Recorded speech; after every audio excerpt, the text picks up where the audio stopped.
Estamos num ótimo dia para a gente fazer uma recapitulação e até um balanço do momento em que nós estamos vivendo, o momento em que a direita, os conservadores estão vivendo. É um momento muito emblemático, tá?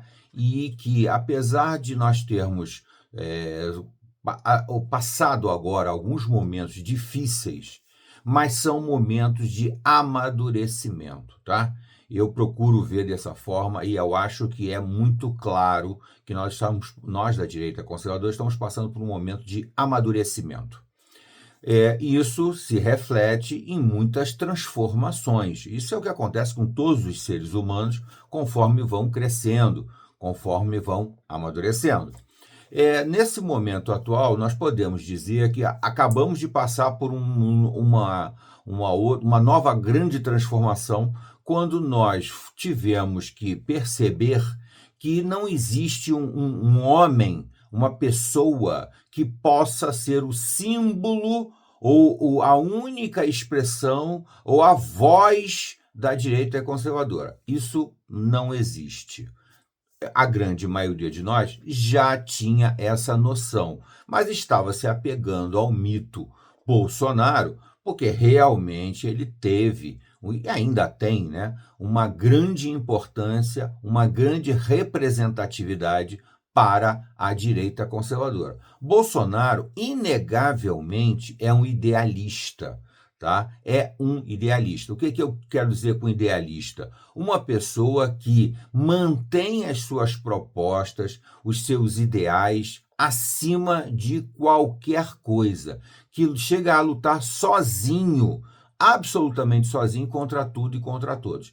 E não resta dúvida, o Bolsonaro fez isso durante 30 anos, mais ou menos 30 anos, na Câmara dos Deputados, onde ele falava sozinho para ninguém, onde a voz dele era calada principalmente por essa mídia medonha, mesquinha, medíocre, tudo que tem de pior tem a imprensa brasileira, né?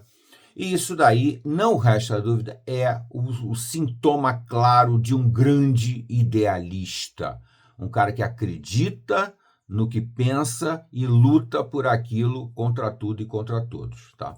Isso daí deu a ele esse status de mito, tá? Mas eu até admito que isso pode acontecer, mas a gente tem que saber que nós somos todos humanos. Da mesma maneira que o Bolsonaro agora está errando, e está errando muito, e está errando feio, eu também posso cometer os mesmos erros. Quer dizer, não vou dizer talvez os mesmos erros, mas eu posso cometer erros. Todos nós somos passíveis de cometer erros, apesar de termos ambições muito semelhantes, muito apropriadas, muito adequadas à ideologia da direita, tal. Isso também é normal, tá? E também, quando esses erros começam a se tornar sucessivos e progressivos, é normal que a gente comece a ter menos tolerância com pequenos erros que como eram considerados os primeiros erros, os erros anteriores, tá?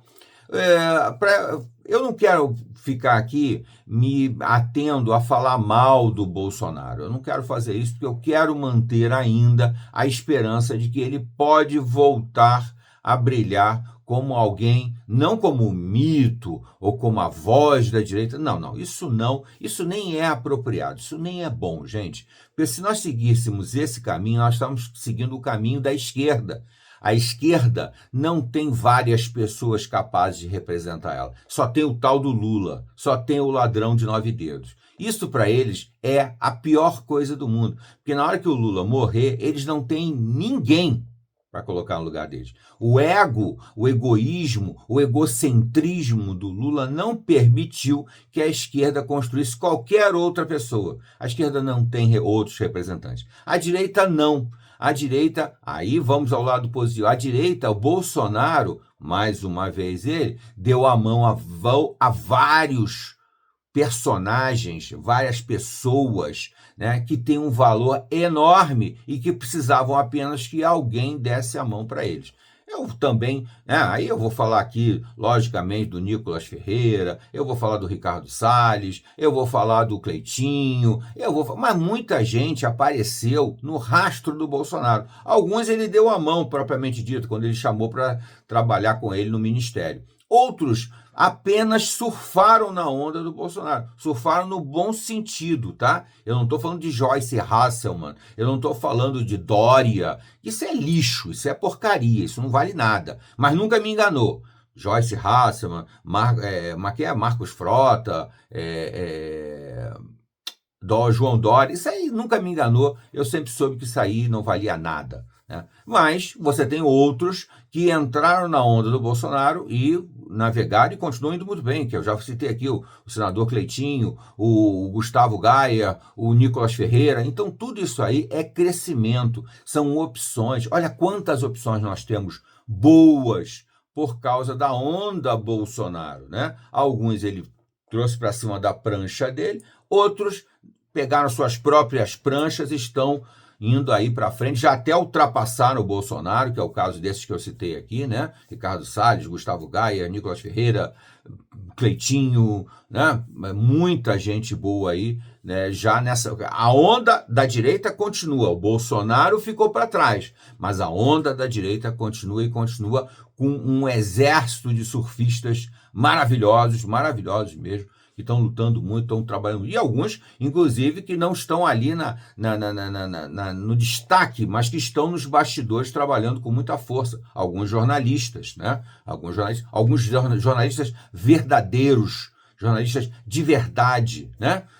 O caso do Paulo Figueiredo, o caso do Rodrigo Constantino, o pessoal da Revista Oeste continua fazendo um trabalho muito legal. Muita gente, Brasil Paralelo, meu Deus, bato palmo para o Brasil Paralelo, como o Brasil Paralelo está ajudando a alavancar essas pessoas, trazendo cultura para essas pessoas, cultura de verdade. Então, o momento é bom, o movimento é bom, só que nós temos uma tendência a querer soluções instantâneas, querer mágicas, querermos algum tipo de gênio da lâmpada que vai transformar tudo do dia para a noite. Não existe isso, gente, não existe. Todo mundo sabe isso, não existe isso.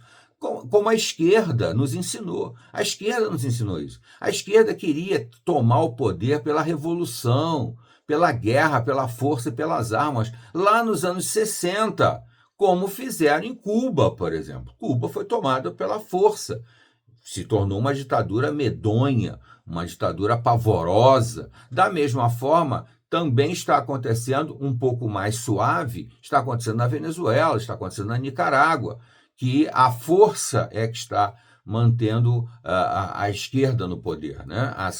Realmente é a força armada, né? Porque esses governantes têm as forças armadas na mão dele. No Brasil, eles trilharam o caminho do silêncio, do caminho silencioso, que foi através da cultura, através das universidades. Eles foram fazer um trabalho de base, tomando o ensino no Brasil de uma forma geral. Primeiro pelas universidades que estão tomadas por eles aí há mais de 50 anos. Depois eles tomaram o ensino médio. Depois eles tomaram a imprensa. A imprensa brasileira é totalmente dominada,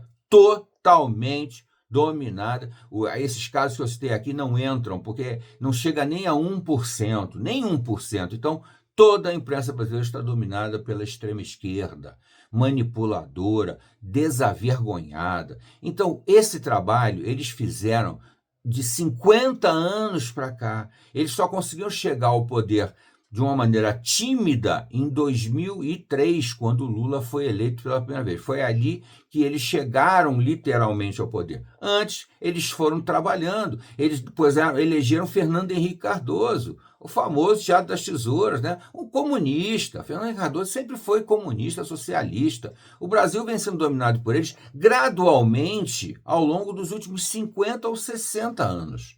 Tá, gente? Eu tenho certeza que eu estou falando. Então, no momento, nós estamos tendo a vitória que é possível, mas estamos construindo um exército para daqui para frente continuar vencendo. E esse exército está trabalhando muito bem. No próximo vídeo eu vou falar um pouco mais sobre essas novidades do novo exército da direita brasileira. Tá bom? Até a próxima.